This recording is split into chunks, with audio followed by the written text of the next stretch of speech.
Hello my viewers. तो आज की वीडियो हम बात करने वाले हैं यूपी पुलिस कांस्टेबल के पेपर के रिव्यू के बारे में। तो आज है 9 डेट और मेरा एग्ज़ाम था सेकंड शिफ्ट में और मैं आपको जल्दी से जल्दी अपने एग्ज़ाम का रिव्यू दे देती हूँ, ठीक है। तो जैसे कि ये Hindi, reasoning, math and GK GS का लेवल अच्छा था, ठीक ठाक था। और हम कह सकते हैं कि जीके जीएस में कुछ चीज़ है जो हर एक में आ रही है। जैसे मैं आपको कुछ सजेस्ट कर सकती हूँ कि आप अवॉर्डीज़ के नाम पढ़ के जाएं, पद्म विभूषण अवार्ड्स जिन्हें मिले हैं रिसेंट में, आप करंट पढ़ के जाएं। करंट से अच्छे तरीके से सवाल आ रहे हैं और मेरी शिफ्ट में तो मुझे करंट से इतने सवाल नहीं लगे, लेकिन जो मेरे से पहले शिफ्ट थे उसमें करंट के सवाल बहुत थे। तो आपको करंट पढ़ना अच्छी तरीके से, पद्म विभूषण अवार्ड्स पढ़ने हैं आपको अच्छी तरीके से। और कुछ सवाल बहुत बेसिक भी थे, लेकिन ज़्यादातर सवाल ऐसे थे जो मतलब शायद आपने पढ़े भी नहीं होंगे। तो भारी था, जीएस का लेवल अच्छा खासा ठीक ठाक था। और अगर मैं बात करूँ हिंदी की, तो हिंदी मुझे नहीं पता, कुछ टीचर्स इजी बता रहे हैं आज की हिंदी, लेकिन मुझे कल की हिंदी के मुकाबले आज की हिंदी काफ़ी अच्छी लगी। बल्कि मेरी शिफ्ट की हिंदी काफ़ी अच्छी थी। पैराग्राफ को एक बार पढ़ने से आप आंसर्स नहीं निकाल सकते, आपको उसे अच्छी तरीके से पढ़ना होगा, वो भी डीप बढ़िया तरीके से। मेरे पे एक बार में नहीं निकला था, तो डीप तरीके से आपको पैराग्राफ पढ़ना होगा जब उसका आंसर निकला था। और कल तो कुछ खासा पूछा भी नहीं गया था, आज कुछ ऐड हुए हैं, जैसे आज समास वगैरह ऐड हुए हैं। और अच्छा था, हिंदी का लेवल भी अच्छा था। बहुत सारे रचयिता, बहुत सारे रिटर्न, मतलब जो पोट्री वगैरह में आ रहे हैं उनके ऊपर ज़्यादा फोकस आपको करना है, रचयिता वगैरह, ठीक है। उसके अलावा कह सकते हैं हम मैथ का लेवल, मैथ के क्वेश्चंस कैलकुलेटिव थे बहुत ज़्यादा। मेरी शिफ्ट में कैलकुलेशन बहुत बढ़िया थी, मतलब एक रीजनिंग का सवाल तो ऐसा था, उसके कैलकुलेशन करते करते आपको 1 मिनट लगेगी पूरी की पूरी। अगर कोई एवरेज बच्चा है तो उसे पूरा 1 मिनट लगेगा उस क्वेश्चन को सोल्व करने में। हर कोई सॉल्यूशन नहीं था, सीधे उसे कैलकुलेट ही करना था और कोई तरीका नहीं था उसे सोल्व करने का।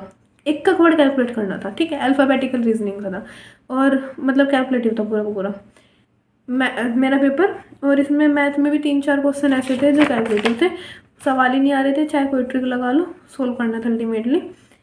और क्या बताएं, जीके में भी राइटर पूछ रखे थे, मतलब राइटर आपको अच्छी तरीके से पढ़ने हैं, रचयिता वगैरह अच्छी तरीके से पढ़ने हैं।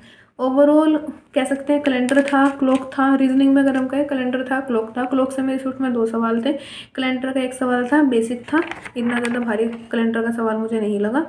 और यही था डिक्शनरी के बेसिस पे, डिसेंडिंग असेंडिंग के बेस पे हम अरेंज करते हैं, डिसेंडिंग असेंडिंग के बेस पे हम अरेंज करते हैं।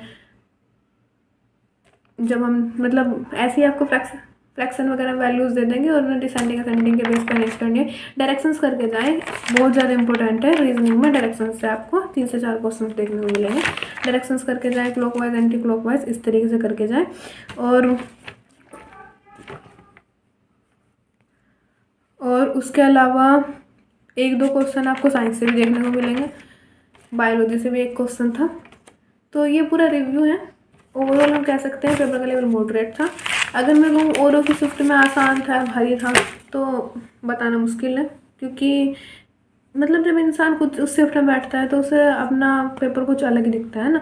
लेकिन अगर मैं कहूँ तो ऐसा हो सकता है कि औरों की शिफ्ट में और इसमें ये अंतर हो सकता है कि ज़्यादा कैलकुलेटिव हो सकता है कि और शिफ्ट में कुछ अलग हटके हो, जैसे कुछ और भारी पूछ लिया हो। लेकिन मेरे कंपैरिजन में अगर मैं कहूँ तो आज की हिंदी ठीक ठाक थी और जीके भी ठीक ठाक थी, ऊपर से मैथ भी कैलकुलेटिव थी। मेरी शिफ्ट के बारे में अगर मैं कहूँ, ओवरऑल मुझे ठीक लगा। डुएबल क्वेश्चंस की बात करें तो कुछ टीचर्स तो ऐसा कह रहे हैं कि आप 120 क्वेश्चन डुएबल कर सकते हैं, लेकिन शायद 120 क्वेश्चन ही डुएबल हो। टाइम में लाना बहुत ज़्यादा इम्पोर्टेंट है। टाइमिंग में अगर इंसान खींच पा रहा है तो शायद 120 क्वेश्चन डुएबल हो। मैं नहीं कह सकती कितना डुएबल है, कितना डुएबल नहीं है। अगर कोई एवरेज बच्चा है और वो फर्स्ट टाइमर है तो शायद उस पर करेक्ट बिल्कुल 100 के लगभग जाएंगे मेरे अकॉर्डिंग। बाकी यही था इसका रिव्यू। थैंक्स।